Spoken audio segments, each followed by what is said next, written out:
गोपी जनवल्लभ गिरिवा यमुनातीरावनचारि यमुनातीराचारि जय राधा माधव कुञ्ज बिहारी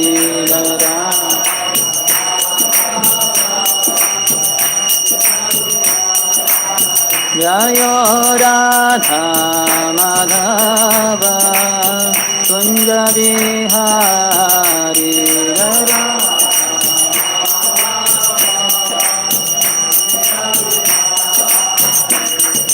हरे कृष्ण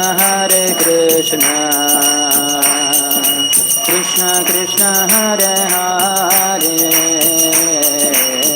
हरे राम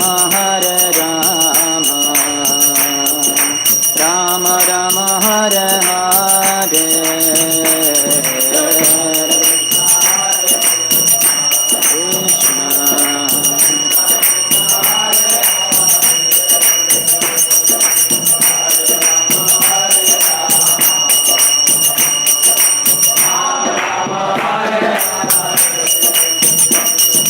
हरे Krishna Krishna Krishna Hare Hare Hare Ram Ram Ram Hare Hare Krishna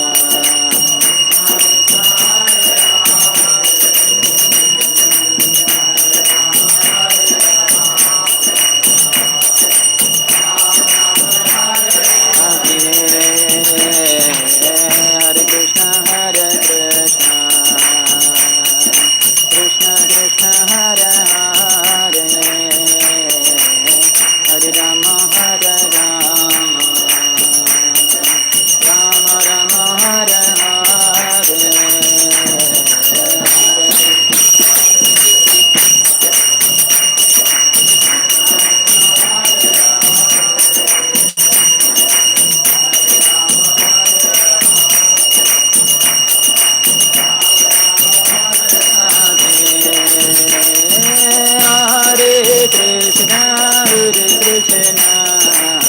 Krishna Krishna Hare Hare Hare Rama Rama Rama Hare Hare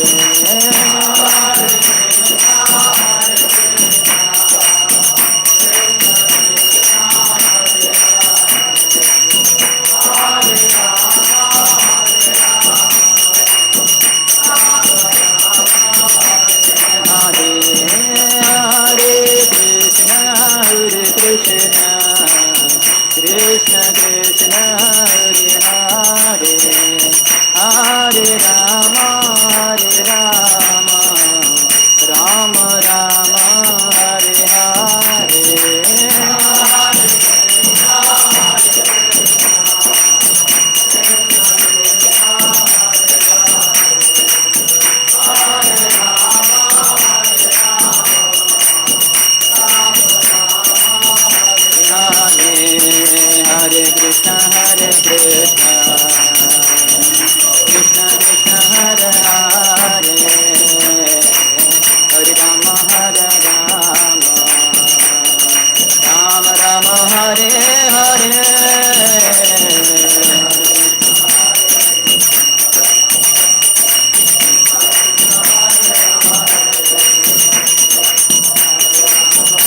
Vishnupad Paramhans परिव्रजकाचार्य अष्टोत्तर शत श्री श्रीमती डिवाइन ग्रेस अभय चरणारविंद भक्ति वेदांत स्वामी शिल प्रभुपाद की ISKCON founder acharya BPT founder acharya saviour of the whole world Srila Prabhupada की जय ओम विष्णुपाद परमहंस परिव्रजकाचार्य अष्टोत्तर शत श्री श्रीमद भक्ति सिद्धांत सरस्वती गोस्वामी ठाकुर शिल प्रभुपाद की अनंत कोटि वैष्णव वृंद की नामाचार्य शिल हरिदास ठाकुर की प्रेम से कहो श्री कृष्ण चैतन्य प्रभु नित्यानंद श्री अद्वैत गदाधर श्रीवासादि गौर भक्त वृंद की श्री श्री राधा कृष्ण गोपिका श्याम कुंड राधा कुंड गिरिराज गोवर्धन की ब्रजभूमि श्री वृंदावन धाम की मथुरापुरी धाम की पुरुषोत्तम क्षेत्र श्री जगन्नाथपुरी धाम की श्री नवद्वीप मायापुर धाम की गंगा मैया की यमुना मैया की भक्ति देवी की श्रीमती तुलसी महारानी की समवेत गौर भक्त वृंद की श्री श्री राधा कुंज बिहारी की श्री श्री गौर निताय की ग्रंथराज श्रीमद् भागवतम की निताय गौर प्रेमानंदे. All glories to the assembled devotees, all glories to the assembled devotees, all glories to the assembled devotees, all glories, all glories, all glories to Shri Guru and Shri Gauranga. Namo Vishnupadaya Krishna Pristhaya Bhutale Shrimate Bhaktivedanta Swaminiti Namine Namaste Saraswati Deve Gauravani Pracharine Nirvishesha Shunyavadi Paschatya Deshatarine. Hare Krishna.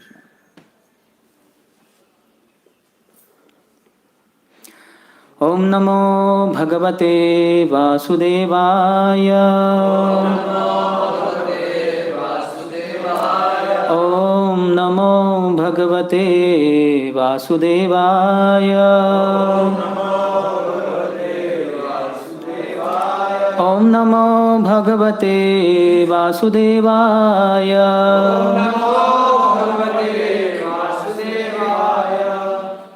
हम पढ़ रहे हैं श्रीमद् भागवतम स्कंद 5 अध्याय 10 जिसका शीर्षक है जड़ भरत तथा महाराज रघुगण की वार्ता की श्लोक संख्या 19 से. अहम च योगेश्वरमात्मतत्त्व विदां मुनीनां परमं गुरुं वै प्रष्टुं प्रवृत्तः किमिहारणं तत् साक्षात् हरिं ज्ञानकलावतीर्णम्. अहं च योगेश्वरमात्मतत्त्व विदां मुनीनां परमं गुरुं वै प्रष्टुं प्रवृत्तः किमहारणं तत् साक्षात् हरिं ज्ञानकलावतीर्णम्. अहं च योगेश्वरमात्मतत्त्व विदां मुनीनां परमं गुरुं वै प्रष्टुं प्रवृत्तः किमहारणं तत् साक्षात् हरिं ज्ञानकलावतीर्णम्. अहं च योगेश्वरमात्मतत्त्व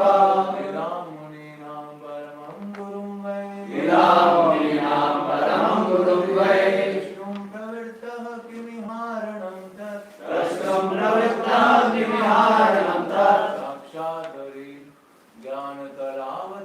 साक्षात् हरिं ज्ञानकलावतीर्णम्.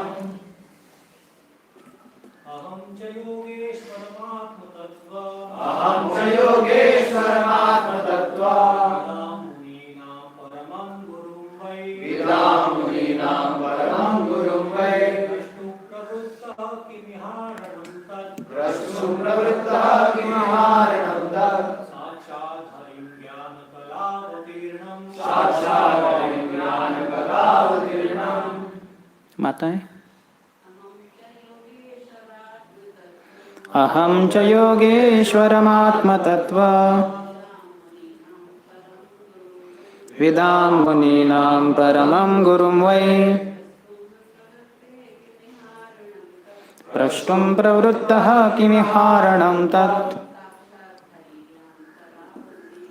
साक्षात् हरिं ज्ञानकलावतीर्णम्।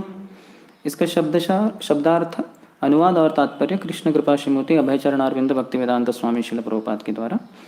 अहम मैं च तथा योग ईश्वरम योग के स्वामी आत्मतत्वविदाम आत्मतत्वम के विज्ञान से परिचित विद्वान मुनीनाम मुनियों का परमं श्रेष्ठ गुरुम गुरु उपदेशक वै निस्संदेह प्रष्टुम पूछने हेतु प्रवृत्तः कार्यलग्न किम क्या यह इस संसार में अरणम सुरक्षित शरण तत् वह जो साक्षात हरिम प्रत्यक्ष श्री भगवान ज्ञान कला अवतीर्णम जो संपूर्ण ज्ञान के अवतार के रूप में अंशधारी कपिल के रूप में अवतरित हुए हैं। अनुवाद। मैं आपको योग शक्ति का प्रतिष्ठित स्वामी मानता हूँ। आप आत्मज्ञान से भली भांति परिचित है। आप साधुओं में परम पूज्य है और आप समस्त मानव समाज के कल्याण के लिए अवतरित हुए हैं। आप आत्मज्ञान प्रदान करने आए हैं और ईश्वर के अवतार तथा ज्ञान के अंश कपिल देव के साक्षात प्रतिनिधि है। अतः मैं आपसे पूछ रहा हूँ, हे गुरु, इस संसार में सर्वाधिक सुरक्षित आश्रय कौन सा है? तात्पर्य। भगवद्गीता 6:47 में श्री कृष्ण ने पुष्टि की है, योगिनामपि सर्वेषां मद्गतेनान्तरात्मना श्रद्धावान भजते यो मां समे युक्ततमो मतः। सब योगियों में भी जो योगी श्रद्धाभाव से मेरे परायण होकर दिव्य प्रेममय भक्ति योग के द्वारा मेरी सेवा करता है, वो मुझसे परम अंतरंग रूप में युक्त है और परम श्रेष्ठ है। जब जड़ भरत पूर्ण योगी थे, पूर्व जन्म में वे सम्राट भरत महाराज थे और अब वही साधुओं में महापुरुष और समस्त योग शक्तियों के स्वामी थे। यद्यपि जड़ भरत सामान्य जीव थे, किंतु श्री भगवान कपिल देव से समस्त ज्ञान उन्हें विरासत में मिला था, अतः उन्हें साक्षात श्री भगवान माना जा सकता था। इसकी पुष्टि श्रील विश्वनाथ चक्रवर्ती ठाकुर ने गुरु की प्रार्थना में लिखे इस पद्य में की है, साक्षात हरित्वेन समस्त शास्त्र। जड़ भरत जैसा महापुरुष भगवान के ही तुल्य है, क्योंकि अन्यों को ज्ञान प्रदान करने के कारण वह ईश्वर का प्रतिनिधित्व करता है। जहाँ पर जड़ भरत को भगवान का प्रत्यक्ष प्रतिनिधि माना गया है, क्योंकि यहाँ पर जड़ भरत को भगवान का प्रत्यक्ष प्रतिनिधि माना गया है, क्योंकि वे परमेश्वर की ओर से ज्ञान प्रदान कर रहे थे। इसलिए महाराज रघुगण ने यह निश्चित किया कि उन्हीं से आत्मतत्व के संबंध में क्यों न पूछा जाए। तद विज्ञानार्थम सगुरुम एवाभिगच्छेत। यहाँ इस वैदिक आज्ञा की भी पुष्टि हो जाती है। यदि कोई ब्रह्म जिज्ञासा आत्मतत्व जानने का इच्छुक है तो उसे जड़ भरत जैसे गुरु के पास जाना चाहिए। ओम ज्ञानतिमिरन्धस्य ज्ञानाञ्जनशलाकया चक्षुरुन्मिलितं येन तस्मै श्रीगुरवे नमः। श्रीचैतन्यमनोभीष्टं स्थापितं येन भूतले स्वयं रूपः कदा मह्यं ददाति स्वपदान्तिकं। वन्देऽहं श्रीगुरोः श्रीयुतापदकमलं श्रीगुरून् वैष्णवांश्च श्रीरूपं साग्रजातं सहगणा रघुनाथान्वितं तं सजीवं साद्वैतं सावधूतं परिजनसहितं कृष्णचैतन्यदेवं श्रीराधा कृष्णपादान् सहगणा ललिता श्रीविशाखान्वितांश्च वाञ्छाकल्पतरुभ्यश्च कृपा सिन्धुभ्य एव च पतितानां पावनेभ्यो वैष्णवेभ्यो नमो नमः। जय श्री कृष्ण चैतन्य प्रभु नित्यानंद श्री अद्वैता गदाधर श्रीवासादि गौरभक्तवृंद। हरे कृष्णा कृष्णा कृष्णा हरे हरे, हरे राम राम राम हरे हरे।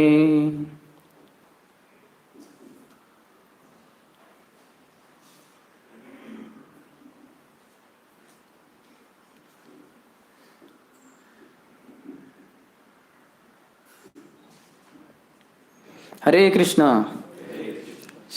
रविवार के इस श्रीमद् भागवतम कक्षा में सभी भक्तों का हार्दिक स्वागत। हम चर्चा कर रहे हैं श्रीमद् भागवतम के 5वें स्कंद में, जहाँ भरत महाराज सम्राट थे, लेकिन भरी जवानी में उन्होंने वो सब त्याग कर भगवान की प्राप्ति के लिए जंगल गए, लेकिन वहाँ साधन करते करते एक हिरनी से आसक्त हो गए और वैसे ही हिरनी का ध्यान करते करते अंततः उनकी मृत्यु हुई और उसी कारण उनको एक हिरनी का शरीर धारण करना पड़ा।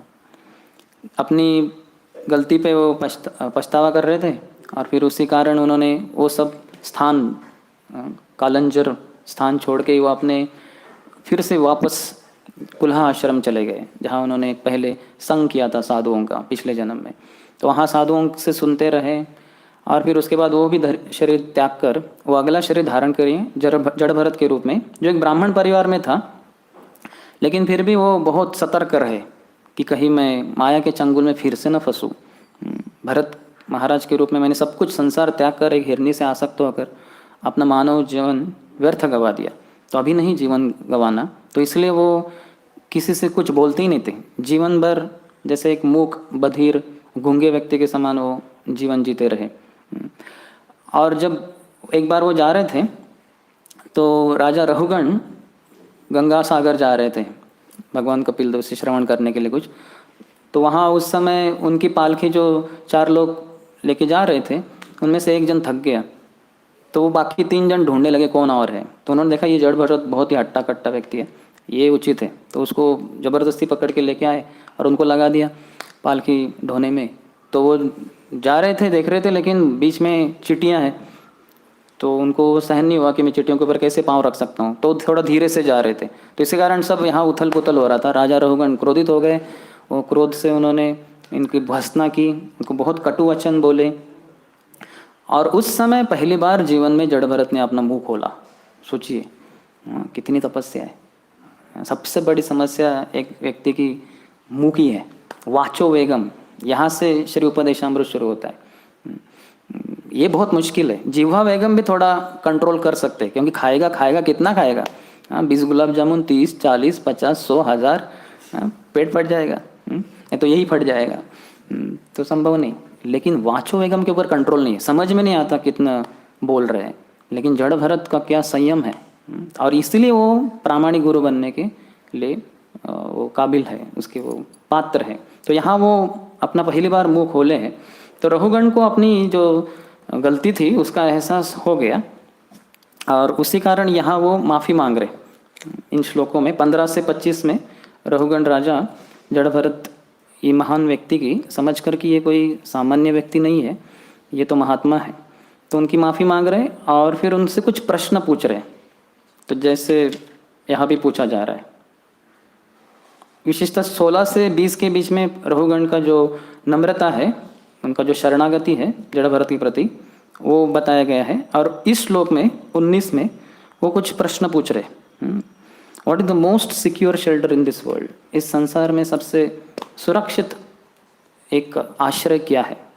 इसके अलावा भी वो जानना चाहते हैं कि आप योगेश्वर है, तो इसलिए आपसे मैं आत्म तत्व के बारे में जानना चाहता हूँ, आत्मा के बारे में। और फिर इसके अलावा वो जानना चाहते हैं कि जो भगवान है उनके बारे में भी मैं जानना चाहता हूँ। तो इस तरह से उनके 3 प्रश्न हैं। विशेषतः शरणागति किसकी लेनी है, तो बहुत ही महत्वपूर्ण है कि पृच्छा करना, पूछताछ करना। हम किसी साधु से मिलते हैं तो पूछना चाहिए। काफ़ी बार हम ही उनको बहुत कुछ बोल देते हैं। जैसे हम काउंसलिंग होता है, काउंसलिंग सिस्टम, तो उसमें काउंसलिंग आके काउंसलर के पास इतना कुछ बोल देता है, बोली बो दुखे रखा, सुनिए कोई सुनने को है नहीं, आपको ही चुना है, आपको तो मैं छोड़ूंगा ही नहीं। तो बड़ी समस्या हो जाती है। वो बोलता ही रहता है, बोलता ही रहता है। और फिर बाद में जब काउंसलर कुछ सलाह देने जाए, काउंसलर है, सलाहकार है, तो बोलते प्रभु जी भी मुझे थोड़ा सेवा है, मैं जाता हूँ। तो ठीक है। तो इस तरह से हम बोलते बहुत है, सुनते कम है। कान 2 दिए भगवान ने, मुंह 1 दिया है। तो लेकिन मुंह हमारे जैसे 10,000 है और कान जैसे है ही नहीं, या 1-2 है, 1 है शायद। तो ये उल्टा है। तो यहाँ वो बहुत अच्छे से पूछताछ कर रहे हैं। ऐसे बताया है कि श्री चैतन्य चरितामृत में, गुरु कृष्ण रूप न शास्त्रे र प्रमाणे, गुरु रूपे कृष्ण कृपा करे न भक्त गणे। तो गुरु कृष्ण रूप न, गुरु कृष्ण का ही रूप है, शास्त्रे र प्रमाण, ये शास्त्रों में बहुत जगह पे बताया गया है। प्रभुपाद कोट कर रहे हैं हमारे 7वें पंक्ति को श्री गुरुवाष्टकम के, जो श्री विश्वनाथ चक्रवर्ती ठाकुर ने हमें दिया है, जिसको रोज कोई गाए, 12 साल के लिए गाए, तो जो भी बोलेगा सत्य हो जाएगा। यानी मंगल आरती जो रोज करेंगे 12 साल के लिए, जो भी बोलेंगे सत्य हो जाएगा। वो बोलेंगे यहाँ हमें 10 मंजिल का मंदिर की इमारत या बिल्डिंग चाहिए, तो कैंटोनमेंट के जो रूल है इसके विरोध में यहाँ बिल्डिंग बनेगा ही 10 मंजिल का। जब हम मंदिर बांधने जा रहे थे तो यहीं मंदिर बांधना था, लेकिन उन्होंने कंडीशन डाला था कि इसके ऊपर नहीं, कुछ तो जो भी है 100 फीट वगैरह कुछ तो फिर हम सोचे वो तो बहुत ही कम पड़ेगा, हमारा तो इतना सारा प्रचार हो रहा है, कांग्रेगेशन मेंबर्स आ रहे, तो फिर क्या करें। फिर उतना दूर जाना पड़ा क्योंकि जगह ही नहीं मिल रही थी। लेकिन वो बोले तो सत्य हो जाए। तो शास्त्रों में प्रमाण है, विश्वनाथ चक्रवर्ती ठाकुर ने बोला है। और जो जीवन भर गाएगा मंगल आरती वो तो भगवत धाम चला ही जाएगा अर्थात। लेकिन उसका अर्थ भी पता होना चाहिए क्या बोल रहे। नहीं तो एक जगह पे एक भक्त बोल रहे थे कि नयने हरि बोल सदा युगल रूप राशि। आपने नयन से हमेशा हरि बोल बोलते रहो। अभी नयन से कैसे कि हरि बोल बोलने का तो क्या हो आता तो बांग्ला है, शायद हम न जाने कि बांग्ला में क्या होता है वो हेरिबो हरिबो हॉरिबल है क्या है जो भी है, तो थोड़ा लेकिन अच्छे से समझे तो अच्छा है। तो गुरु कृष्ण रूप है ना, शास्त्रीय प्रमाण है। शास्त्र में बताया गया कि गुरु कृष्ण ही गुरु के रूप में आते हैं। चैत्य गुरु है, वो देखते हैं कि जब कोई जीवात्मा बहुत ही प्रामाणिक है, गंभीर है, मेरी तरफ आना चाहता है, और संसार में बहुत सारे फंसाने वाले लोग हैं, लेकिन इसकी तीव्र इच्छा है कि कोई तो प्रामाणिक व्यक्ति मिले, तो वो जाएगा इधर उधर, बराबर भगवान उसको लाएंगे ऐसे जगह पे, वहाँ उसको गुरु मिल ही जाएगा। जिसकी जितनी तीव्र इच्छा है उतना जल्दी वो प्राप्त हो जाए। जैसे ध्रुव महाराज की कथा में हम देखते हैं, उनकी इच्छा हुई, अर्थात उनकी इच्छा भौतिक थी कि मुझे ऐसा राज्य चाहिए, ऐसी गद्दी चाहिए जहाँ से कोई मुझे हिला ना सके। पिताजी के गोद में जो राज सिंहासन पे बैठे थे उस पर जाने का प्रयास तो किया, लेकिन सौतेली माँ ने मेरा अपमान करके मुझे वहाँ से निकाल दिया। तो ऐसा स्थान चाहिए जहाँ से कोई मुझे उतार ना सके। तो फिर उस खोज में अपनी माता सुनीति के अनुसार, कहने के अनुसार जा रहे थे। उन्होंने कहा भगवान ही दे सकते, कहाँ रहते हैं? जंगल में। जंगल में चले, 5 साल का बच्चा। हम इधर शहर में जाने से डर रहे हैं अभी कोविड के कारण, तो जंगल में तो कौन जाए, है ना। मैं गया था कुछ साल पहले बिट्ठूर में, जहाँ ध्रुव महाराज का उत्तानपाद का महल था। आज भी देखेंगे वो जंगल जैसा है, गंगा बहती उधर। तो कैसे गए होंगे उस समय, लाखों करोड़ों साल पहले। तो गए और भगवान की खोज करनी है, इतना कुछ ठीक से पता नहीं कहाँ जा रहे हैं, भगवान किधर है, जंगल में, जंगल कौन सा, कैसे प्राप्त करना है। तो तुरंत भगवान ने सबसे प्रामाणिक गुरु नारद मुनि को भेज दिया इतनी घनी जंगल में, क्योंकि परमात्मा के संपर्क में है नारद मुनि। तो बोल दिया जाओ, तुम प्रचार करना चाहते हो ना, बहुत ही पका हुआ व्यक्ति है, on the spot 1 time programme में शुद्ध भक्त बन जाएगा वो, है ना। अतः 6 महीने का कोर्स भी है वो करेगा वो, चिंता मत करो, तुम्हारी जरूरत नहीं पड़ेगी तब, बस पहला 1 टाइम प्रोग्राम कर दो। तो कर दिया उन्होंने और मिल गए भगवान उनको। तो गुरु रूपे कृष्ण कृपा करे न भक्तगणे। तो गुरु आते हैं, कृष्ण आते हैं गुरु के रूप में, गुरु रूपे कृष्ण कृपा करे न भक्तगणे। कृष्ण कृपा करते हैं हम सबके ऊपर गुरु के रूप में आकर। चैत्य गुरु जब देखते हैं तो बाहर के एक गुरु के रूप में, पथ प्रत्यक्ष गुरु के रूप में, तो फिर वो हमें बताते हैं कि जाओ वहाँ इस्कॉन मंदिर है, ये वो। तो फिर वहाँ जाते हैं, फिर कुछ सब कुछ गुरु मिलेंगे, काउंसलर मिलेंगे, उनसे सुनते सुनते सुनते फिर एक दीक्षा गुरु से दीक्षा भी प्राप्त कर सकते हैं। फिर वो हमें कुछ शिक्षा गुरुओं के संपर्क में रखेंगे, क्योंकि मुझे तो जाना है दुनिया भर में प्रचार करने के लिए, तुम इनसे मार्गदर्शन लेते रहो और मैं आऊँगा कभी कभी बीच में, या तुम मेरी वाणी सुनते रहो और इसी के अनुसार जीवन बिताओ, तो तुम्हारा भगवत धाम जाना सुनिश्चित है, वो तो है ही है। तो ऐसे प्रामाणिक गुरु जो ज्ञान से पूर्ण है, उनके लिए भी कुछ बताया गया है यहाँ प्रभुपाद के द्वारा। कि उनको प्रचार करना चाहिए। अगर थोड़ा कुछ ज्ञान है हमें भक्ति के बारे में तो उसका प्रचार करना चाहिए, क्योंकि सबसे बड़ा संसार में क्या शाप है? अज्ञान। सबसे बड़ा शाप है अज्ञान। बाकी शाप के लिए उशाप होता है, कैसे तो करके उसको थोड़े समय के बाद उससे बाहर निकल जाएगा व्यक्ति। हाँ? जैसे हम कितने सारे लोगों को शाप देते हुए देखे, वो कैसे तो बाहर निकल गए। लेकिन अज्ञान ऐसा शाप है जो काल के जाने से, बीतने से निकलता नहीं। बाकी सब भी कुछ है, जैसे कोविड है, 1 हफ्ते तक चलेगा, शायद अगले महीने, अगले साल के मई महीने तक चलेगा ये, उसके बाद नहीं आएगा। लेकिन कोविड जाएगा, कुछ और आएगा। ये महामारी आती रहती है 100 साल में। तो लेकिन ये जो अज्ञान है वो नहीं जाएगा, वो जाता है गुरु की कृपा से। ओम अज्ञान तिमिरांधस्य ज्ञानांजन शलाकया। मैं तिमिर, बहुत ही घने अंधकार में जन्म लिया और उधर ही पाला पोसा जा रहा था, लेकिन गुरु महाराज ने आके मेरी आंखें खोल दी और मैं अभी देख रहा हूँ शास्त्र चक्षु के द्वारा, उनकी वाणी से देख रहा हूँ संसार को। तब समझ में आ रहा है कि क्या है, और फिर सब स्पष्ट है। अभी मुझे कुछ भ्रम नहीं होता, कुछ है ना दुख नहीं होता, न तो सुख से मैं प्रभावित होता हूँ। ये गुरु की कृपा है जो इस संसार के किसी भी या ये चक्षुओं से मिलती नहीं। तो गुरु से अगर ध्यानपूर्वक श्रवण करेगा व्यक्ति तो उसको दूध का दूध, पानी का पानी सब स्पष्ट हो जाता है। उसके जीवन में कुछ भ्रम रहता नहीं, कुछ शंका रहती नहीं, और फिर वो भगवत धाम जाने के लिए दूसरों को, खुद तो जा ही रहा है लेकिन दूसरों को भी उसके लिए प्रेरणा देने के लिए जाएगा। वो संसार में भ्रमण करेगा और प्रचार करेगा। तो एक जगह पे बोलते हैं, विदुर जी बोलते हैं, जनस्य कृष्णाद् विमुखस्य दैवात् अधर्मशीलस्य सुदुःखितस्य अनुग्रहायेह चरन्ति नूनं भूतानि भव्यानि जनार्दनस्य। सो भव्यानि यानी जो लोगों का हित चाहते हैं, ऐसे लोग जनस्य कृष्ण विमुखस्य दैवात्, जब देखते हैं कि जो लोग हैं वो कृष्ण से विमुख हो गए हैं, कृष्ण से अपना मुंह मोड़ लिया है कितने सारे लोगों ने, और फिर अधर्मशील से, उसके कारण स्वाभाविक रूप से अधर्म में वो फंस गए। जैसे अगर सूरज को देखेंगे तो प्रकाश ही प्रकाश दिखता है, लेकिन उल्टा हो जाएंगे, सूरज की तरफ अपनी पीठ कर देंगे तो परछाई दिखती है काली। तो उसी तरह से अधर्म में फंस जाते हैं, जो भगवान की पीठ है तो उस तरफ लोग हैं, तो इसलिए उनको अधर्म में लगे हुए हैं। और सुदुःखितस्य, बहुत दुखी है। इसका आज हम ज्वलंत उदाहरण देख सकते हैं संसार में, कैसे लोग पीड़ित हैं ना, कितने दुखी है। एक छोटा सा जर्म, क्या कहते हैं उसको, कीड़ा, जो दिखता भी नहीं, और सबके अंदर कीड़ा फंस गया हो। कुछ लोगों के शरीर में, लंग्स में, लेकिन बहुत सारे अन्यों के दिमाग में फंस गया हो और जा ही नहीं रहे, है कि नहीं। जिसका अंदर गया तो लंग्स में शायद बाहर भी चला गया, लेकिन यहाँ से जा नहीं रहा। तो कितना दुखित है ना, दुनिया कैसी है, मिजरेबल, दुखालयम सुदुखितस्य अनुग्रहायेह चरन्ति नूनम। तो वो उनके ऊपर कृपा करने के लिए ऐसे महान लोग, भव्यानि भूतानि भव्यानि जनार्दनस्य, भगवान की कृपा उनको अर्पण करने के लिए वो संसार में भ्रमण करते हैं। उनको कितना भी उसमें समस्या क्यों ना आ जाए, लेकिन वो देखते नहीं अपनी समस्या के बारे में, है ना। बस भगवान के वाणी को दूसरों को सुनाना है, ये बहुत महत्वपूर्ण है।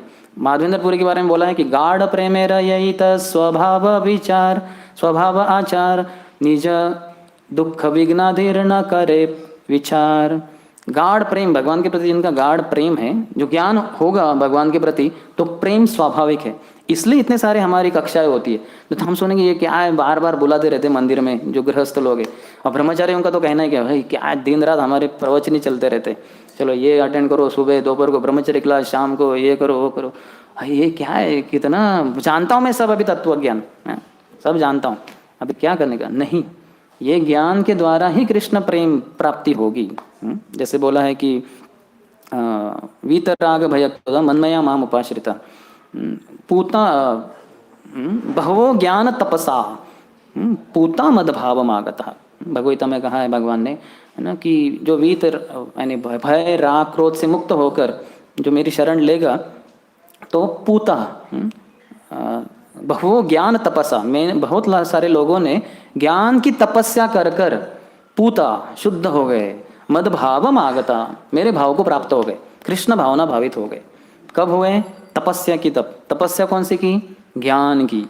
ज्ञान श्रवण करते रहे, जितना श्रवण किया वो दूसरों को बता दिया। स्वाभाविक रूप से जो श्रवण करेंगे वही तो बताएंगे दूसरों को। तो इसलिए बहुत महत्वपूर्ण है कि ऐसे साधु के पास जाए जो इस संसार में पूरे दुनिया के लोगों के उद्धार के लिए ही अपना जीवन जी रहे हैं। ऐसे कहा है कि आचार्य माम विजानियाम, उद्धव गीत में भगवान कहते हैं, न अवमन्येत करिचित न मर्त्य बुद्धि असूयेत सर्वदेव मयो गुरु। आचार्य माम विजानियम, जानो कि आचार्य है मैं ही हूँ। भगवान कृष्ण खुद उद्धव जी को बोल रहे, आचार्य माम विजानियम, विजानी मैंने जानो क्या, आचार्य माम मैं ही हूँ आचार्य, जो तुम्हारे लिए उद्धार के लिए आता हूँ। क्योंकि हम इतने शुद्ध नहीं है कि भगवान अगर आ जाए तो हम उनको समझ ना पाए, लेकिन जब आचार्य हमारे कानों में वो बताते हैं शास्त्र की वाणी, तो अंदर जाके जब हृदय शुद्ध हो जाए, तब जब भगवान प्रकट होंगे तब हम उनको समझ पाएंगे। और हमने अभी तक इतने शुद्ध हुए ही नहीं। जैसे पूर्व जन्म में नारद मुनि जो छोटे बच्चे थे, उनको संग मिला भक्ति वेदांतों का 4 महीने चातुर्मास में, तो उनके संग को अच्छे से श्रवण किया, रोज तो उनसे कानों से रोज ग्रहण किया। उनकी उच्चिष्ट, उनके मुंह से निकले हुए शब्द, उनके उच्चिष्ट कानों से रोज ग्रहण किए उन्होंने। लेकिन एक बार उन्होंने उनके मुंह से निकला हुआ प्रसाद, वो भी उच्चिष्ट एक बार ही लिया, एक बार। वो कहते हैं कि वो खुद कहते हैं व्यासदेव जी को। तो लेकिन वो दोनों के संयोग से वो काफ़ी हद तक शुद्ध बन गए। बाद में वो 4 महीने के बाद वो तो चले गए, और इन्होंने ये सब, माँ को सर्पदंश से उनकी हत्या, उनकी मृत्यु हो गई। तो अभी वो कितना विरक्त हो गए थे। उनके संसार में 2 ही चीज़ें थी उनके जीवन में, एक तो थी माँ बहुत प्रेम करने वाली, और दूसरी थी एक झोपड़ी जिसमें वो रह रहे थे, बाकी कुछ था ही नहीं। तो अभी माँ तो चली गई, तो अभी क्या करना है, तो उन्होंने माँ के शरीर को रखा उस झोपड़ी में, झोपड़ी को लगा दिया आग, दाह संस्कार के। क्योंकि दाह संस्कार करने के लिए पैसे किधर है उनके पास, छोटे बच्चे हैं वो। तो एक भगवान ने छीन ली आसक्ति माँ, और दूसरी उन्होंने अर्पण कर दी, और चले हिमालय की तरफ, उत्तर दिशा में चले। और फिर वहाँ एक बहुत लंबे समय के बाद वो एक स्थान पे बैठ गए पीपल वृक्ष के नीचे, और भगवान के ऊपर ध्यान कर रहे थे। तो कुछ समय के बाद भगवान प्रकट तो हुए हृदय में, लेकिन ऐसे बैठा था, सब ट्राई किया उन्होंने, लेकिन भगवान प्रकट हो ही नहीं रहे। तो क्योंकि जब व्यक्ति अस्वस्थ होता है या व्यथित होता है तो आंखें खुल जाती है। जैसे हम रात में सपने भी देखते हैं, अगर भयानक हो तो आंखें अपने आप खुल जाती है, नींद खुल जाती है। तो वो खोल दिया और देखा तो भगवान वगैरह तो कोई है ही नहीं, लेकिन एक आवाज़ सुनाई दी कि बेटे तुम चिंता मत करो, तुम करते रहो भक्ति, अभी तुम उतने शुद्ध नहीं हुए हो, सत्वगुण में फंसे हुए हो, तमोगुण रजोगुण से तो बाहर निकले हो, लेकिन सत्वगुण में फंसे हुए, तुम्हारी सेवा अभी तक इतनी शुद्ध नहीं है, तो इस जीवन में तुम नहीं प्राप्त कर पाओगे, लेकिन करते रहो, लगे रहो, अगले जीवन में तुम जब चाहो मेरे दर्शन कर सकते हो अपनी इच्छा से। तो फिर वो तो नारद मुनि बने ब्रह्मा जी के पुत्र के रूप में। तो इसलिए बताया गया है कि आचार्य वो खुद कृष्ण है, खुद भगवान कहते हैं आचार्य माम विजानीयम न अवमान्यत करिचित, उनका कभी अवमान नहीं करना चाहिए, कभी अवहेलना नहीं करनी चाहिए, इसलिए बहुत सावध रहना चाहिए। गुरु अवज्ञा कहते हैं, तीसरा अपराध नाम अपराध में। तो गुरु ही हमें हरिनाम देते हैं, ऐसे गुरु के प्रति कैसे भला अपराध कर सकते हैं। उनके लिए तो जीवन तन मन धन सब कुछ न्यौछावर कर देना चाहिए। और शास्त्रों में सभी कितने सारे शिष्यों के उदाहरण हैं जिन्होंने अपना सब कुछ अर्पण कर दिया गुरु की सेवा में, तो उनका कभी अवमान अवहेलना नहीं करना चाहिए। न मर्त्य बुद्धि असूयेत, गुरु के कभी गुरु के प्रति कभी द्वेष भी नहीं करना चाहिए। हाँ, गुरु के प्रति द्वेष, हम बोलेंगे ऐसे कैसे, ऐसे होता है, क्यों होता है, भौतिक बुद्धि से। जब गुरु को श्रवण नहीं करते कानों से उनकी वाणी को, तो आंखों से देखते, तो आंखों से क्या दिखाई देता है, अरे गुरु महाराज के लिए 10 गृहस्थ लोग आए एसी कार लेके, एक ही तो कार में बैठने वाले हैं और 10-10 कार आ रही है इनके लिए, एसी रूम दे रहे हैं उधर। गृहस्थ लोग बोले हमारे घर में आओ, मुझे बुलाते ही नहीं घर में, और उनके लिए 56 भोग बना रहे हैं, हमें तो कभी बुलाते नहीं। तो ऐसे करके भौतिक स्तर से आंखों से जब देखते हैं गुरु को, तो गुरु के प्रति द्वेष हो जाता है। तो इसलिए ऐसे गुरु को देखना नहीं होता है आंखों से, गुरु को कानों से देखना होता है। हमारा श्रौत पंथ है, प्रभुपाद कहते हैं ना, हम इससे देखते हैं कानों से, आंखों से नहीं। आंखों से देखेंगे तो फंस जाएंगे, क्योंकि ये चर्म चक्षु में वो शक्ति नहीं है ठीक से देखने को इस संसार को। कितने लोगों ने कितना कुछ देखा, जैसे जब WTC भी हुआ था, वर्ल्ड ट्रेड सेंटर जब उड़ाया गया था कुछ सालों पहले, तो सब लोग डर गए, विमान से यानी हवाई जहाज से कोई जाने को तैयार ही नहीं। 1 हफ्ता वो ऐसे ही खाली। मैं भी आ रहा था 25 तारीख को, 25 अप्रैल को चेन्नई से इधर हवाई जहाज में, तो पूरे जहाँ 220-40 लोग बैठ सकते हैं, तो 15-20 ही लोग थे उसमें। और यहाँ आराम से बैठे थे लोग, कुछ यानी ये नहीं, अर्थात अंदर से तो डर था ही सबको, लेकिन हम देख सकते हैं कि लोग डरते हैं, लेकिन फिर से हो जाता है, उनको लगता है कि ठीक है हो गया सब कुछ, कोविड चला गया, WTC उड़ा गया था, लेकिन अभी दूसरा बिल्डिंग आ गया उधर, तो चलते रहो। तो इस तरह से हम फंस जाते हैं, ये संसार बहुत ही दर्दनाक है। तो इसलिए वो कहते हैं कि न अवमान्यता करिचित, कभी गुरु का अवमान अवहेलना मत करो, सर्वदेव मयो गुरु, क्योंकि सभी जो देवता है 33 करोड़ कहते हैं, वो सब गुरु के शरीर में स्थित है। तो देवताओं की भी पूजा करने की जरूरत नहीं, अर्थात उनका अपमान करना नहीं है। गणेश जी के मंदिर के बाहर से जा रहे तो जरूर गणेश जी मेरे भक्ति में जो भी संकट है कृपया उसको दूर करें, लेकिन गणेश जी खुद नरसिंह देव के चरण कमल अपने माथे पे धारण किए हुए, जिन नरसिंह देव का हम रोज पूजा कर रहे हैं, रोज नरसिंह आरती हो ही रही सुबह दोपहर शाम को।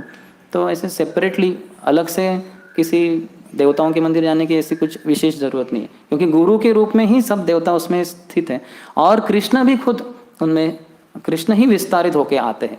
जैसे गोप कुमार की कथा आती है श्री बृहद भागवतामृत में, बहुत लंबी कथा है लेकिन एकदम संक्षिप्त में, वो गोवर्धन के बाजू में एक जो गांव था वृंदावन में, गोवर्धन के बाजू में, तो वहाँ से थे और उनको भगवान प्राप्ति की इच्छा तो थी। तो फिर एक गुरु आते हैं उनके जीवन में जो उनको एक गोपाल मंत्र देते हैं, और वो गोपाल मंत्र उनको कहते हैं कि हर स्थिति में इसको तुम बोलते रहो, है ना, इसको कभी छोड़ो मत, कुछ भी क्यों ना हो जाए संसार में जीवन में। तो हमें भी प्रभुपाद ने वही बोला है, कभी हरे कृष्ण महामंत्र के जप को, महामंत्र को छोड़ो मत, और 4 नियमों का पालन करो, ये करते रहो, तुम्हारी सिद्धि परिपूर्णता प्राप्त हो जाएगी। तो वो बहुत लंबी कथा है, वो जाते हैं अलग अलग जगह पे, है ना, इस संसार में जगन्नाथपुरी इत्यादि।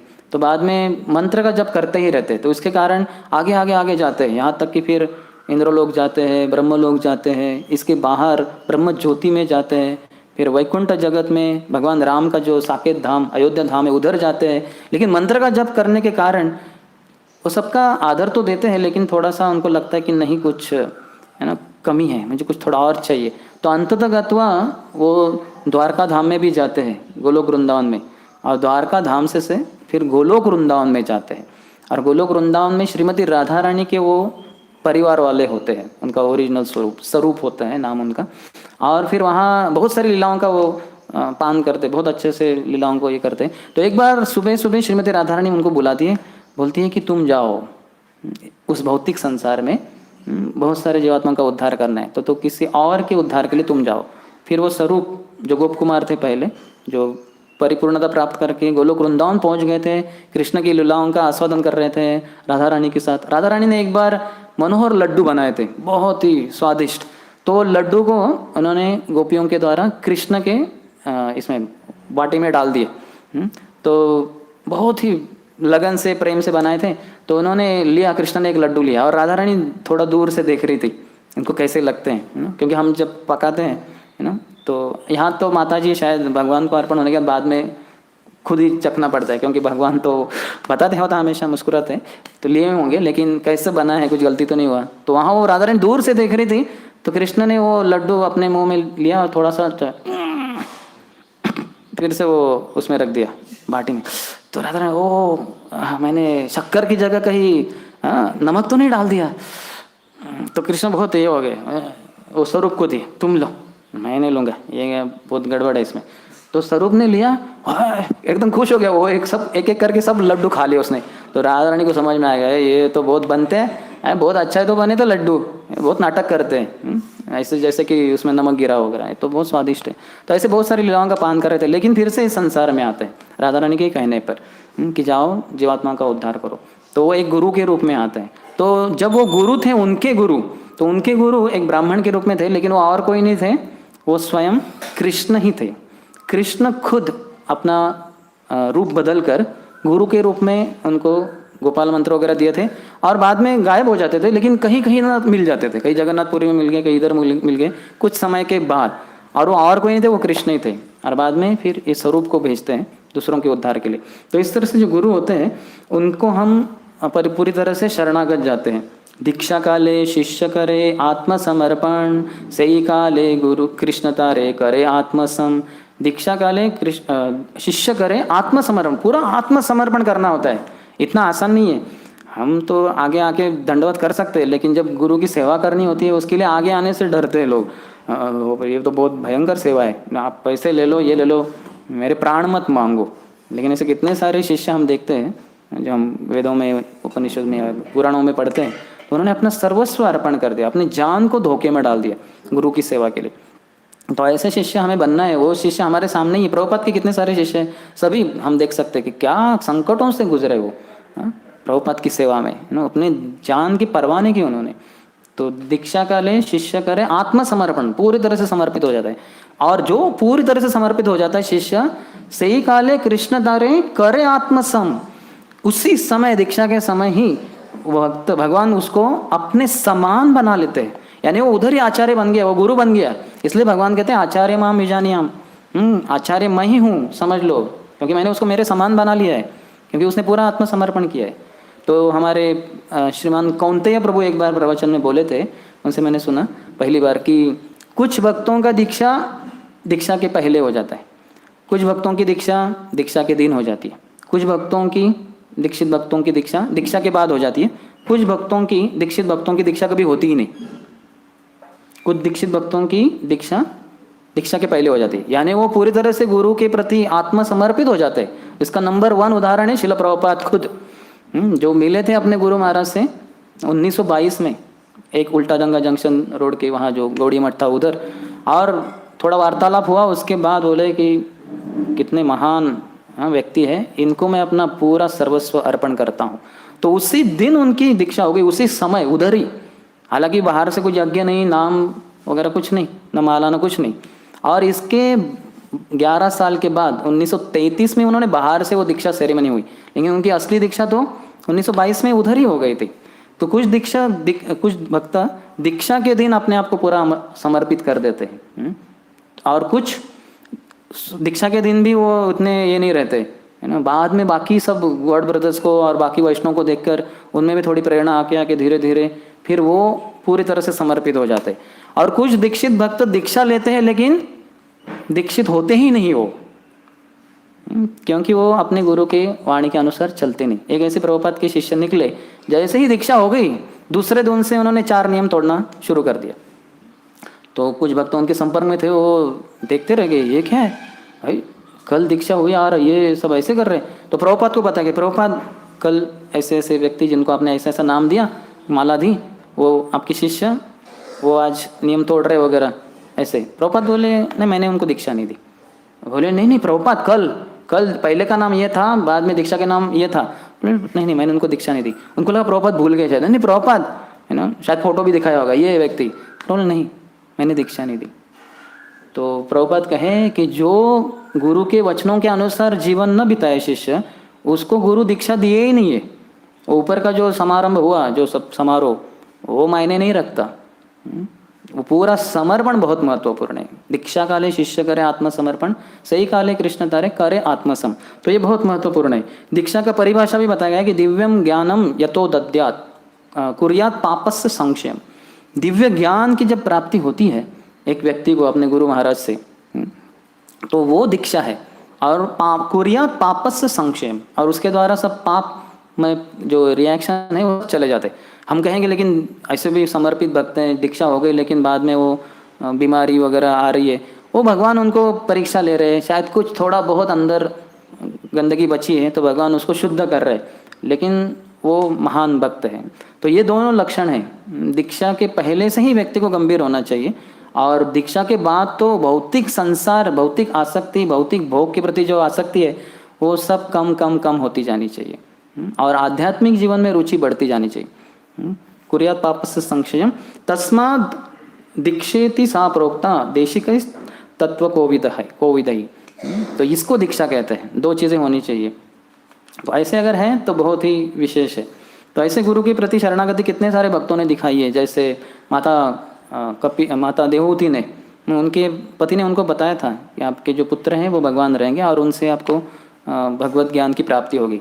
तो बहुत समय बीतने के बाद जब उनके पति देव तो संन्यास लेकर चले गए जंगल में वनवास, तो फिर उस समय उन्होंने अपने पुत्र को देखा, कपिल को, और उनके पास जाके गई माता और बोले कि मुझे दिव्य ज्ञान दीजिए। मैं इस भौतिक संसार में मेरे इंद्रियों के द्वारा बहुत ही पीड़ित हूँ, अज्ञान में फंसी हुई हूँ, तो तुम मुझे एक दिव्य चक्षु के रूप में प्राप्त हुए हो, गुरु के रूप में, तो कृपया मेरा उद्धार करो, मुझे कुछ तत्व ज्ञान बताओ। और फिर वो तत्व ज्ञान सुनते हैं अपने बेटे से। अगर आपने वो फोटो देखा है तो कपिल देव हालांकि पुत्र है लेकिन ऊपर के आसन पे बैठे हैं, और माता देववती उनकी माँ है, उनसे बड़ी है, वयोवृद्ध है, लेकिन ज्ञान वृद्ध नहीं है, न तो भक्ति वृद्ध है। तो इसलिए नीचे के स्थान लेकर प्रामाणिकता से पूछ रही है ना। तो इसीलिए जो बताने वाले हैं वो ऊपर बैठते हैं और सुनने वाले नीचे बैठते हैं, क्योंकि उससे ज्ञान जाए। नम्रता का जब ये होता है भाव, तब एक शिष्य स्वीकार कर सकता है उस ज्ञान को। और जो अर्थात गुरु भी नम्र ही होने चाहिए, ऐसा नहीं कि ऊपर बैठ गए तो अहंकार होना चाहिए कि मैं दूसरा का उद्धार कर रहा हूँ। फिर वो रोमहर्षण सूत के रूप में हम देखते हैं। जब नैमिषारण्य में भगवान बलदेव बलराम जी गए थे अपनी परिक्रमा, अपने तीर्थ यात्रा में, तो जैसे ही बलराम जी वहाँ पहुँच गए, सब जन उठ खड़े हुए आदर देने के लिए, भगवान खुद आए हैं आदि गुरु। लेकिन ये जो रोमहर्षण सूत थे, हालांकि निचले परिवार से थे, प्रतिलोम विवाह किया था उनके माता पिता ने, लेकिन फिर भी, और वो व्यासदेव के शिष्य रहे, लेकिन थोड़ा अहंकार चढ़ गया था ज्ञान का। तो उन्होंने सोचा मैं तो प्रवचन दे रहा हूँ, मैं क्यों उठूँ।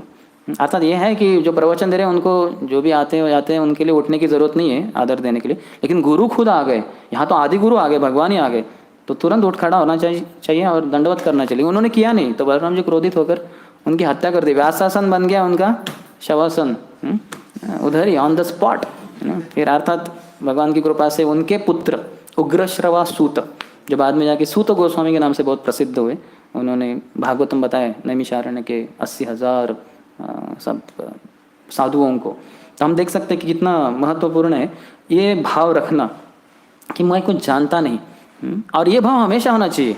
अभी जैसे मैं प्रवचन दे रहा हूँ कि मैं बहुत कुछ जानता हूँ, लेकिन जब गुरुओं के सामने जाता हूँ तो एक मैं दुनिया का सबसे बड़ा मूर्ख हूँ, ये संकल्पना होनी चाहिए। नहीं कि ना हमारे गुरु महाराज को आते 50 श्लोक और मुझे आते 5,000 श्लोक।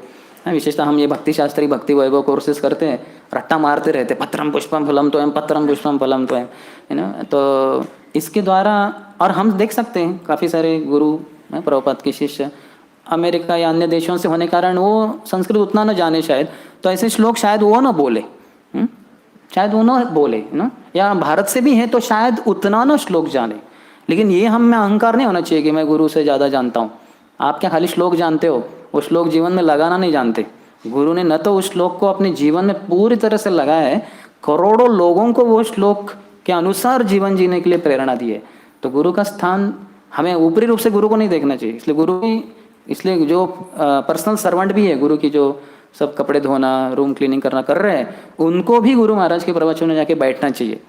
नहीं तो वो बोलेंगे, गुरु बोलेंगे अरे क्या इतना देर हो गई, प्रसाद किधर है, बोला था तुम्हें 8 बजे, 9 बज गए ना। इतना क्रोधित, वाचो वेगम मनस क्रोध, जीवा वेगम किधर है, इनका तो कंट्रोल नहीं है। ऐसे भौतिक दृष्टि से गुरु के प्रति अपराध हो जाएगा। इसलिए श्रवण करेंगे तब पता चलेगा, माय गॉड क्या ये तो इस दुनिया के है ही नहीं, कैसी इनकी चेतना है। वो श्रवण के द्वारा ही हमें समझेगा। इसलिए गुरु से श्रवण करना बहुत महत्वपूर्ण है। और इसलिए वाणी सेवा को भगवान ने इतना स्थान दिया है, वपू से भी ज़्यादा। वपू सेवा कितने कर पाएंगे? 10,000 भक्त गुरु के शरीर के ऊपर वपू सेवा करने जाए तो गुरु क्रोधित हो जाएंगे, भागो यहाँ से। तो 5-10 जो भी है, लेकिन वाणी सेवा करोड़ों लोग कर सकते हैं। तो इसलिए वाणी सेवा का बहुत महत्व है। तो गुरु के प्रति वो भाव होना चाहिए। और ऐसा ही एक भाव एक महान व्यक्ति थे बांग्लादेश में, पूर्व बंगाल में, जिनका नाम था तपन मिश्रा। सो निमाय पंडित के रूप में जो श्री चैतन्य महाप्रभु भगवान कृष्ण खुद इस धरातल पे अवतरित हुए थे, लेकिन शुरुआत के दिनों में निमाय पंडित के रूप में बहुत विद्वत्ता का प्रदर्शन कर रहे थे पूरे पश्चिम बंगाल में, मायापुर नवद्वीप स्थान में। तो उसके बाद एक दिन वो गए थे, एक समय अपनी माँ का अनुमति लेकर पूर्व बंगाल चले गए थे, जो आज के तारीख में बांग्लादेश है। तो वहाँ जाते हैं और वहाँ एक व्यक्ति था जिनका नाम था तपन मिश्रा। हे नई समय एक सुकृति ब्राह्मण अति सारग्राही नाम मिश्र तपन।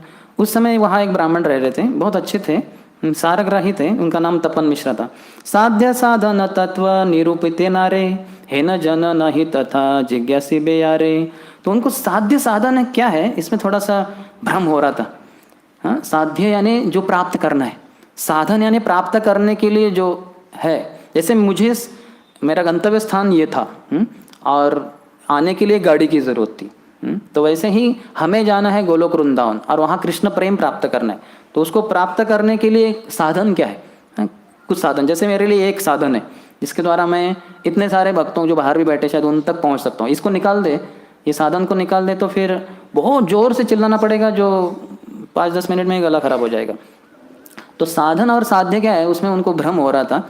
तो इसके बारे में उन्होंने बहुत सारे लोगों से जिज्ञासा तो की थी, लेकिन कुछ निष्कर्ष नहीं निकला था।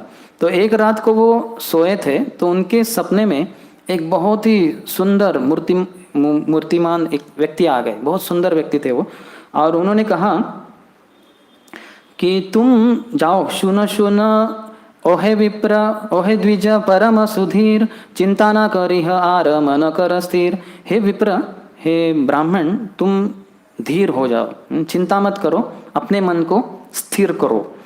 निमाई पंडित पाश करह गमन, तेहो करिबे न तोमा साध्य साधन।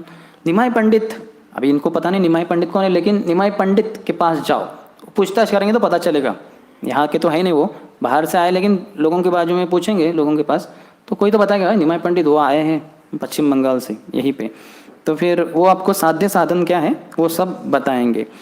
मनुष्य न है नते हो नर नारायण, नर रूपे लीला तार जगत कारण। वो मनुष्य नहीं है, वो साक्षात नारायण है, भगवान है वो, लेकिन नर लीला कर रहे, एक मानव के रूप में लीला कर रहे हो। और फिर आगे बोले, वेद गोप्य ये सकल ना कही बेकारे, कही ले पाई बे दुख जन्म जन्मांतरे। ये भगवान महाप्रभु के लीलाओं का एक विशेषता है, जहाँ कहीं किसी को कुछ इंगित किया गया भगवान के द्वारा खुद, या यहाँ एक दिव्य मूर्तियाँ आए उनके सपने में, अर्थात भगवान ही है, तो वो बताएं कि ये वेदों में गुपित है, पता नहीं किसी को, ये भगवान है, आए हैं एक बालक के रूप में, एक विद्वान के रूप में। तो किसी को बताना मत, किसी को तुम्हें नहीं बताना है, मैं बता रहा हूँ तुम्हें, उनके पास जाओ, लेकिन किसी को ये मत बताओ कि ये भगवान है करके। अगर बताओगे तो जन्म जन्मांतर में दुख पाओगे, बताना नहीं है। और ऐसे कितने सारे जगह पे हुआ है। महाप्रभु की लीला में भी जब वो ब्राह्मण आए थे, तैर्तिक ब्राह्मण बचपन में, तो उनको जब भगवान ने दर्शन दिए, बताया कि किसी को बताना मत कि मैं भगवान हूँ, नहीं तो समस्या हो जाएगी।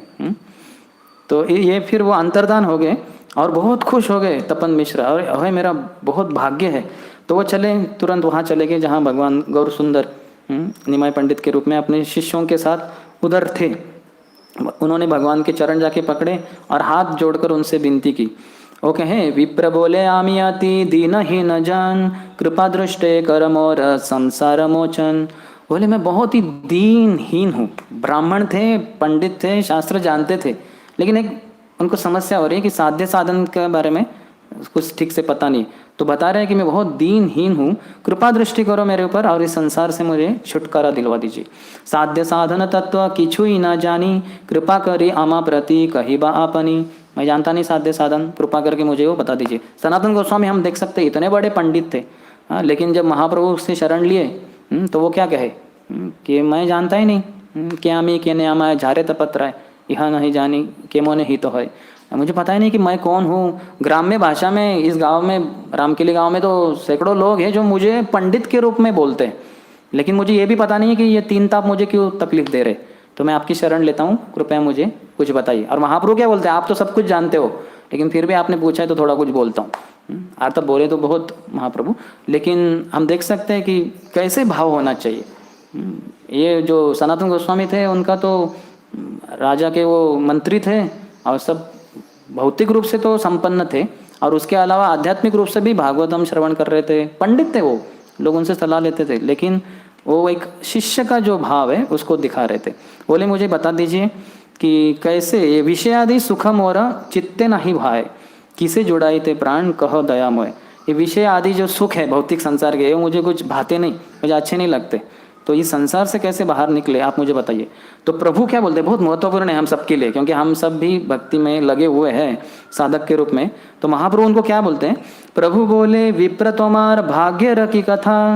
अरे विप्र तुम्हारे भाग्य की कुछ गिनती नहीं।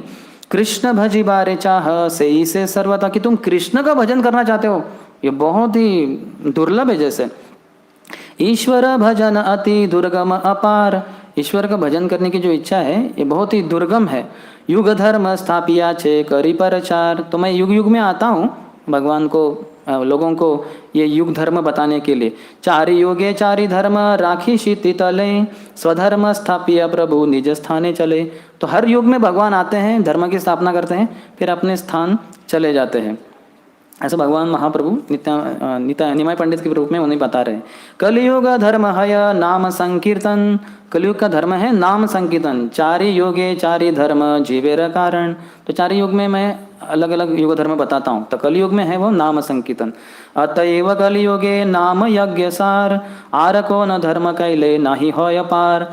तो कलयुग में नाम यज्ञ ही सार है, और बहुत कुछ करते बैठो पूजा ये वगैरह, वो कुछ काम नहीं करने वाला। महाप्रभु बोल दिए आर को न धर्म कैले नाही होय पार, व्यक्ति भवसागर को पार नहीं कर पाएगा।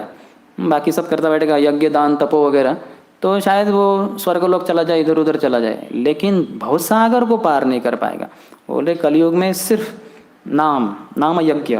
भगवान भी कहे हैं यज्ञानाम जप यज्ञोस्मि, यज्ञों में सर्वश्रेष्ठ जप यज्ञ। अभी भगवान उनको आदेश दे रहे, रात्रि दिन नाम लय खाईते शुईते, ताहार महिमा वेदे नाही पारे दीते। रात दिन तुम भगवान का नाम लो, खाते समय, सोते समय, चलते समय, दौड़ते समय, यानी रात दिन 24 घंटा लेना है। ताहार महिमा वेदे नाही पारे दीते, वेद भी बता नहीं सकते हरि नाम की महिमा, तो हम सबको भी ये लेना चाहिए हरि नाम। 16 माला तो ऑफिशियल है, वो तो करनी पड़ेगी क्योंकि दीक्षा में हमने वचन दिए हैं, प्रतिज्ञा की है, लेकिन इसके अलावा भी करना चाहिए। भक्ति सिद्धांत स्वरूप ठाकुर कहे कि जो भी 64 माला से नीचे माला करता है वो पतित है, 63 भी कर रहा है तो पतित ही है। तो महाप्रभु कहे कि गृहस्थों ने निवेदन किया कि हमारे घर में आइए प्रसाद पाइए। महाप्रभु कहे मैं तो लखपति के घर में जाऊंगा। लखपति, हम तो रोडपति जैसे, अर्थात घर है थोड़ा, लेकिन लखपति के हम तो हजारपति भी नहीं, क्योंकि महाप्रभु और भक्तगण वैराग्य प्रधान होता है। वो ब्रह्मचारी हो, गृहस्थ हो, वानप्रस्थ हो या सन्यासी हो, महाप्रभु की सभी जो अनुयायी है वैराग्य उनमें बहुत तीव्र है। गृहस्थ भी है, वो तो सन्यासी के भी ऊपर है, ऐसे महाप्रभु के सब थे। तो बेचारे बहुत व्यतीत हो गए कि लखपति। तो महाप्रभु कहे आप समझे नहीं, लखपति यानी जो रोज 1 लाख हरि नाम लेता है, हरे कृष्ण कृष्ण कृष्ण हरे हरे, हरे राम राम राम हरे हरे, वो लखपति है। तो सब बोले हरि बोल, क्योंकि वो सब लखपति थे, रोज 64 माला कम से कम जप करते थे। तो सोचिए, माला यानी हरि नाम, यानी 1 लाख हरि नाम, यानी जो 64 माला करेंगे उसको आप गिनती करेंगे तो 1 लाख आता है। और ऐसे नामाचार्य हरिदास ठाकुर 3 लाख करते थे, 192 माला हमारी भाषा में, हम तो माला के अनुसार चलते हैं। तो वैसे तो महाप्रभु ने कहा कि दिन रात लेते रहो। सुन मिश्र कलियुगे नाही तप यज्ञ, यही जन भज कृष्ण तार महाभाग्य। हे मिश्र सुनो, तपन मिश्र सुनो कि कलयुग में तप यज्ञ वगैरह ये नहीं चलेगा। यही जन कृष्ण भजे, जो कृष्ण का भजन करेंगे वो बड़े भाग्यशाली है। अतएव गृहे तुम्हें कृष्ण भज गया, तो अपने घर में रहकर कृष्ण का भजन करो। कुटीनाटी परिहारी एकांत हैया, कुटीनाटी को त्याग दो, सब ये छल कपट वगैरह है ना, तो इसको छोड़कर एकांत हैया है ना, भगवान का नाम लेते रहो। साध्य साधन तत्व ये की छू सकल, हरि नाम संकीर्तने मिलिवे सकल। जो भी साध्य साधन है सब कुछ हरि नाम में तुम्हें प्राप्त हो जाएगा।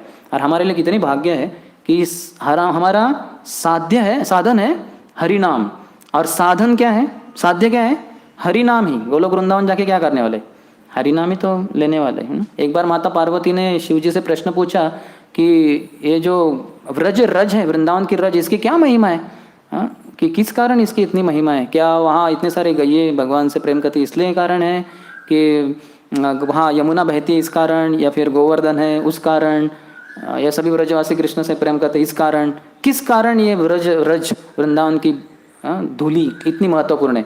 तो शिवजी ने उत्तर दिया माता पार्वती को, क्योंकि वृंदावन में हर क्षण हर कोई भक्त हरि नाम लेता रहता है, इसलिए वो वृंदावन की धूली बहुत ही विशेष है। तो हरि नाम यही सब कुछ सार है, अर्थात हरे नाम हरे नाम हरे नाम है केवल। तब भगवान महाप्रभु उनको बोलते हैं हरे कृष्ण कृष्ण कृष्ण हरे हरे, हरे राम राम राम हरे हरे। तो पहली बार महाप्रभु के जीवन में उन्होंने हरे कृष्ण महामंत्र, यहाँ श्री चैतन्य भागवत में वृंदावन दास ठाकुर हमें बता रहे, तो चैतन्य चरितामृत में एक जगह पे भी हरे कृष्ण महामंत्र आपको दिखाई नहीं देगा, सब जगह पे हरि बोल वगैरह आएगा, है ना। लेकिन यहाँ वृंदावन दास ठाकुर हमें बता रहे कि हरे कृष्ण महामंत्र पूरा मंत्र है। अभी आपको नहीं शायद दिखाएगा, इधर है जो मैंने हाईलाइट किया उसको।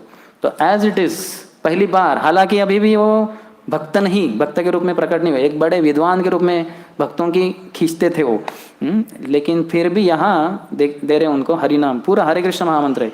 ये श्लोक नाम बोली लय महामंत्र, इस श्लोक को नाम लो, 16 नाम 32 अक्षर, यही तंत्र, इसमें 16 नाम है अगर गिनती करेंगे, 8 हरे, 4 कृष्ण, 4 राम, तो सब मिला के 16 नाम 32 अक्षर, 32, क्योंकि हर किसी में 2-2 है, कृष्ण राम, तो ये बस यही उपाय है।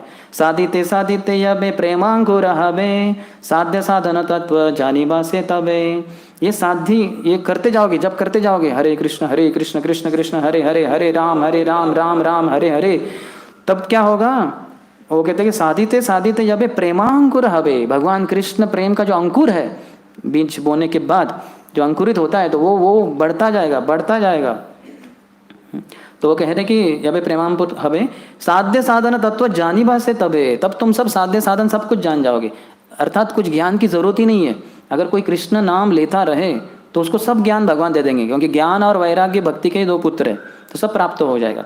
लेकिन हम उस स्तर पे नहीं है, हम खाली जब करते बैठेंगे तो सो जाएंगे कोने में किधर, तो भूख लगेगी तो उठ जाएंगे, तो हमारा वो स्तर नहीं है। इसलिए हम सब कक्षा वगैरह ज्ञान भगवान के बारे में सुनना बहुत महत्वपूर्ण है।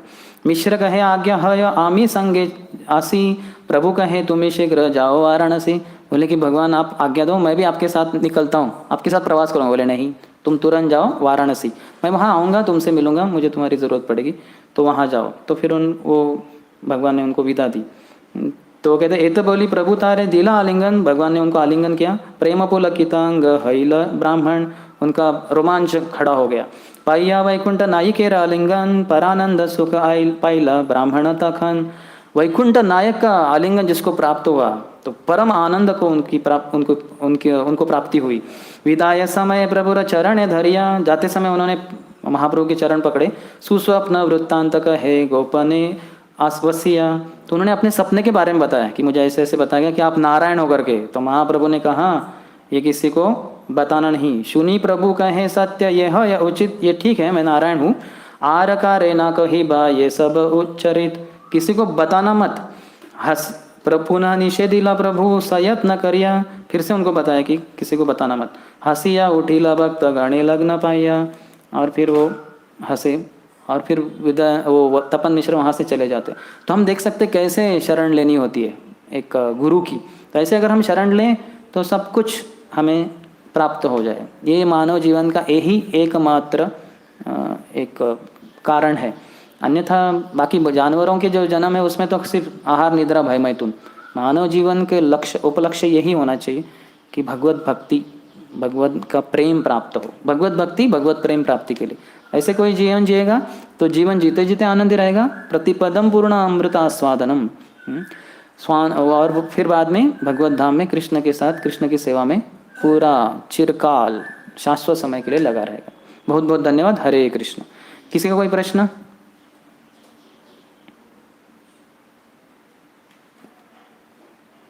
इसकी वो प्रभुपाद ने किताब नहीं लिखी, लेकिन भक्तों ने प्रभुपाद के सभी किताबों से निकाल कर एक किताब बनाई है, गुरु तथा शिष्य। आप में से कितने जनों ने पढ़ी है?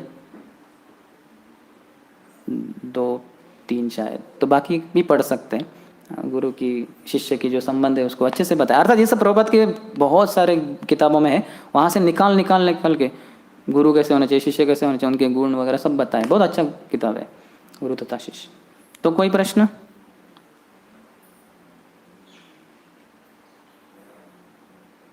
कोई प्रश्न नहीं, तो फिर सभी प्रश्न होंगे भी मन में, तो उसका एक ही उत्तर है, हरे कृष्ण कृष्ण कृष्ण हरे हरे, हरे राम राम राम हरे हरे।